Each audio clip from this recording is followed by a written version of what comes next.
November 18th, 1928.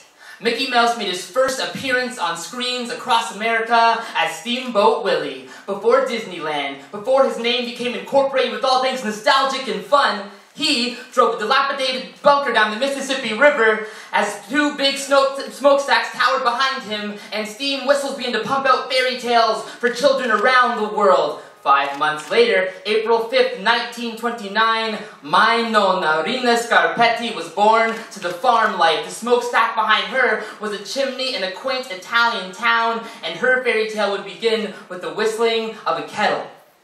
During World War II, Mickey's Italian cousin Topolino arrived before the Allies did, distracted the Bambini with Bambi and Fantasia. The tales of man killing for sport and the horrors of hell became all too real a reality, while her city became stacks of rubble and plumes of smoke. But that did not shake my nonna, for she had a fairy tale future in mind, and she held on to its conviction the way Mickey did the steering wheel of the steamboat she could take to the seas in a boat much bigger than his, and where he had a whistle to his lips, she had a passport in her pocket, and off she went with husband in tow.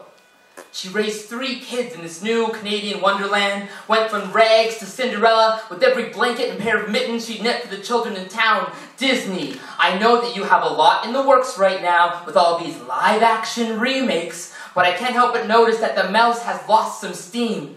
And when my nonna had to watch her husband's mind fade away like a film reel that's about to catch fire and burn, there was no Peter Pan to preserve her youth in Never Neverland. She alone had hold her head high above the salty tears. And when you're 25, and you have to tell a 90-year-old woman who's been through a war that she can't knit hats anymore, you start to feel reality slip in.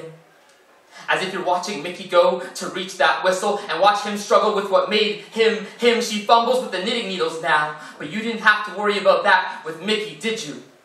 Walt, you made Mickey immortal. 130 film appearances, $60 billion of revenue in 1 year, but I still bet my nonna's Cappelletti soup is richer.